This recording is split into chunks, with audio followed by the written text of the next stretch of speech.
Welcome back to the file room. I am Nick Logic, and today we are reopening a cold case that has plagued the most creative minds for centuries. In our last briefing, we dissected the neurology of quitting, we analyzed the forensics of tenacity, and we established a protocol to build the muscle required to push through resistance. But looking at the evidence board, a new pattern has emerged, a more complex anomaly. For many of you listening to this transmission, the problem is not a deficit of grit. The problem is an abundance of targets. You are not suffering from laziness. You are suffering from high-velocity cognitive gridlock. You look at the trajectory of your life and you do not see a single straight line. You see a web, 12 different paths, 12 different potential identities. And the terrifying data point is this. They all feel like you. This is the scanner's dilemma. It is a psychological state best summarized by the agonizing confession, I could do anything if I only knew what it was. The industrial economy has a specific classification for this profile. They label you a dilettante.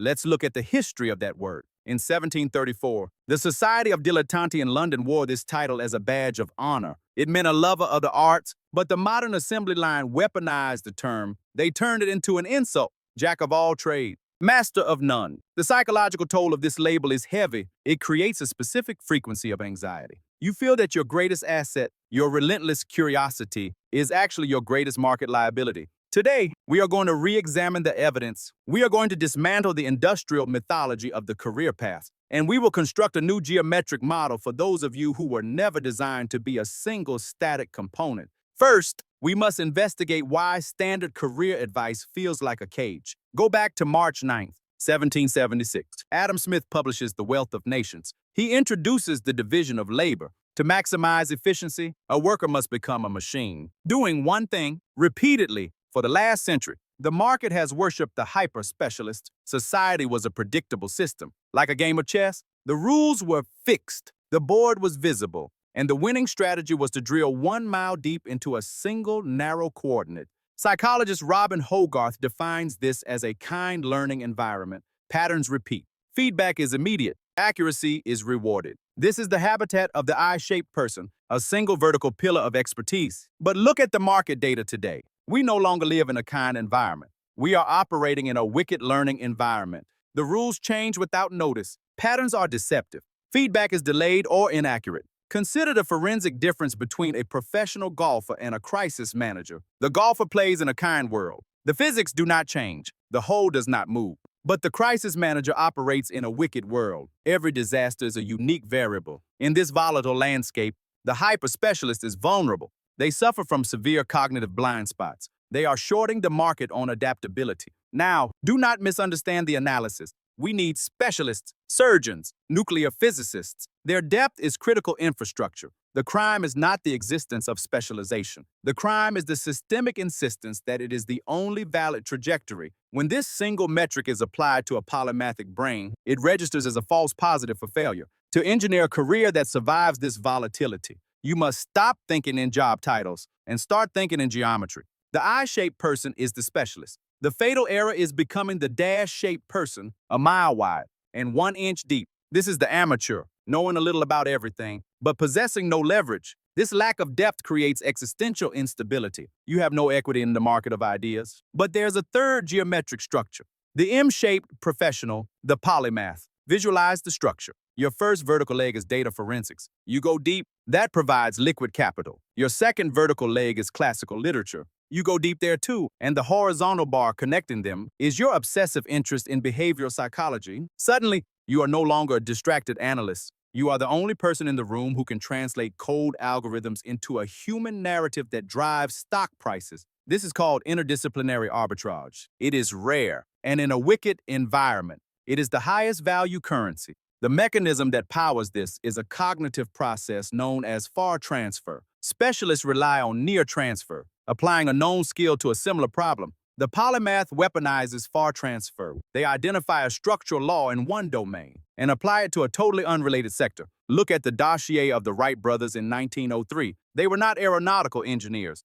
They were bicycle mechanics. They took the concept of balance and banking from riding a bike and applied it to aerodynamics to create the 3-axis control system. That is far transfer, seeing the bicycle in the airplane. All those random dossiers of interest you have collected, medieval history, botany, code, they are not distractions. They are a latent database of metaphors waiting for a connection. So how do we execute this strategy? How do you build the M-shaped life without collapsing? We implement the protocol of serial mastery. You cannot construct all pillars simultaneously. That leads to structural failure. You must treat your skills like an investment portfolio. You allocate capital to one asset class at a time. Commit to one pillar for a specific season, 6 to 18 months. The anxiety of choice usually paralyzes the scanner here. The fix is to lower the stakes. You are not signing a life sentence. You are signing a 6-month lease. Pick the pillar that offers the highest immediate stability or the one radiating the most kinetic energy. Focus. Build that leg until you own the core 80% of the competency. You do not need to be the top 1% in the world. You need fluency. Once you can solve the problems without the manual,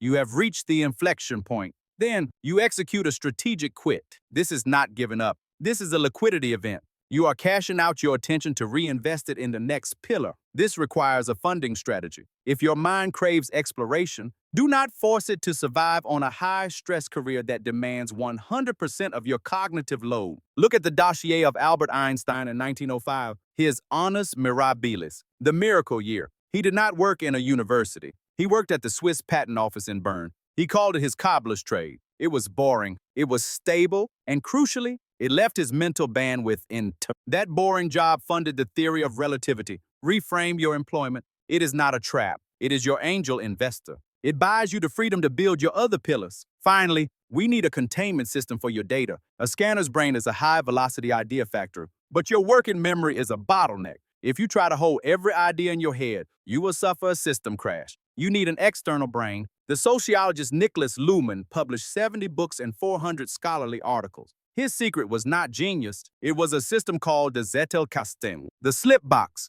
He wrote single ideas on index cards and linked them over 30 years. He built a web of 90,000 cards. The system began to generate insights for him. It is the compound interest of knowledge. When you are obsessed with Gothic architecture for 2 weeks, do not let that data evaporate. Capture it. Store it in a digital vault like Obsidian or Notion. 3 years from now, when you are designing a user interface, you might pull that file and realize the flying buttress of a cathedral is the perfect metaphor for your back-end database structure. That is the moment of alchemy. But it only happens if you have preserved the evidence. Let's summarize the profile. You are not broken. You are an asset waiting to be deployed. You are not a dabbler. You are a bridge. Your brain is designed to connect the disconnected. This path has high volatility. Mastery requires patience. But possessing the correct map reduces the panic. Pick your first pillar. Execute with precision. Use your day job as a funding platform and build an external archive for your curiosity. You were never meant to master just one thing. You were meant to be the architect who sees the entire blueprint.